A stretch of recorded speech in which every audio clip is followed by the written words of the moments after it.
वसवो वसवो देवा देवा वसवः दीर्घं दीर्घं वसवो वसवो दीर्घं दीर्घमायुरायुर्दीर्घं दीर्घमायुः निर्वसुतिर्भव आदित्यावतेजो भव श्रीमान् भवान्युर्भवान्यं धनं वसुमो पुत्रलाभं सतसंवत्सरं दीर्घमायुः शतमानं भवति शतायुः आयुष्येन्द्रिये प्रतिष्ठति रोजनो रोजमान शोभन शोभमान कल्याण परमेश्वरानुग्रह प्रसाद द्वारा अजंद्रार्कं वंशाभिवृद्धिरस्तु वेदं परिपूर्णायुष्यमस्तु यजमानस्य गृहे धनकनकवस्तुवाहनपशुबाहुल्य समृद्धिरस्तु नित्य निरंतर दैवचिन्तन धर्मकार्याचरण शुभ परंपरा योग्यता सिद्धिरस्तु लोकाः समस्ताः सुखिनो भवन्तु सत्याः सन्तु यजमानस्य कामाः सत्यायेताः आयुषन्तु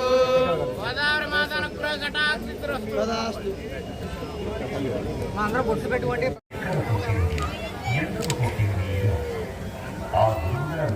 గోదావరి జననం రాక్షసుల గురించి ఆ శిష్యుడికి ఇలా బోధించసాగారు.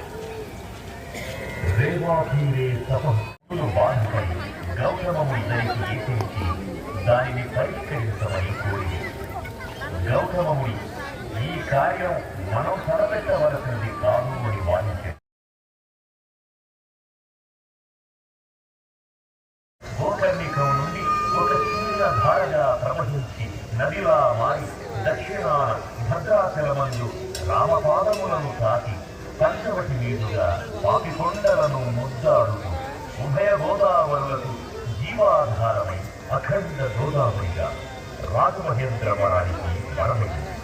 ఈ సప్త గోదావరికి సప్త ఋషులే ప్రతీకలై నిత్యహారతులిస్తున్నారు. భక్తులు నిశ్శబ్దాన్ని పాటించి హారతులు విలపించ ప్రార్థన.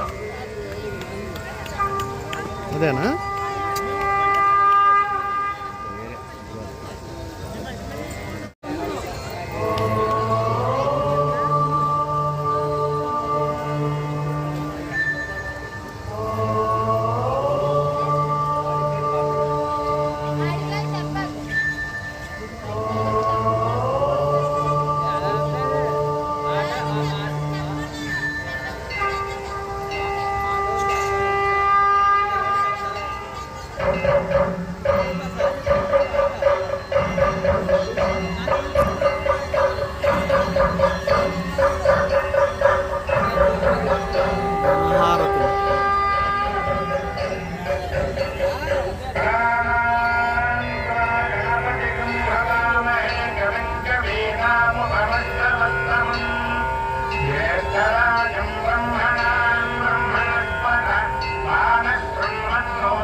పరమేశ్వరుడు పరం జ్యోతి స్వరూపుడగుట చేత ఈ ఏకహారతిని దర్శించుకోవడం వల్ల పరమేశ్వరుడి అనుగ్రహం పొంది అజ్ఞానం నశించి జ్ఞానం ప్రకాశించి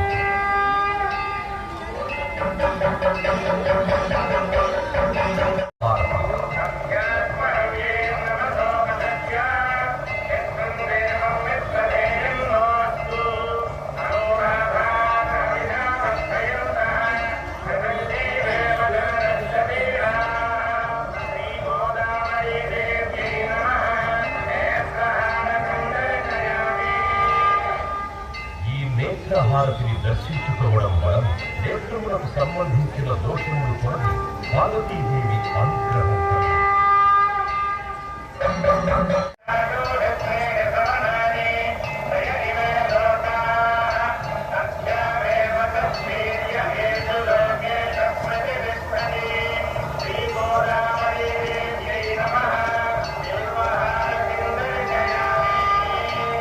బిల్వపత్రము పరమేశ్వరుడికి ప్రీతి చేత ఈ బిల్వహారతిని దర్శించుకోవడం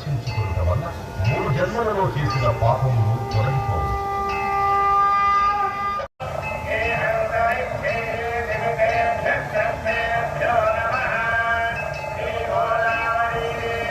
లాస్ట్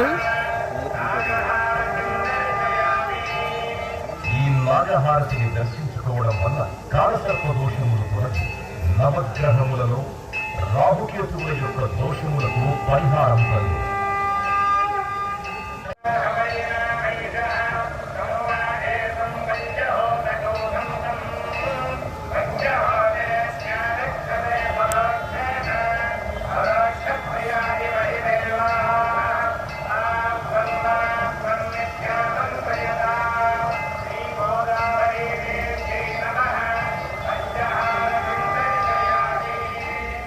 తూర్పున సద్యోజాత ముఖం, దక్షిణమున అఘోర ముఖము, పశ్చిమమున వామదేవ ముఖము, ఉత్తరమున ఈశాన ముఖము, ఊర్ధమున శాంత ముఖము విరాజిల్లుతూ ఉండును కావున ఈ పంచహారతి దర్శించుకునుట వలన శత్రుబాధలు తొలగి ఆరోగ్యము, మనశ్శాంతి, విజ్ఞానము కలుగు.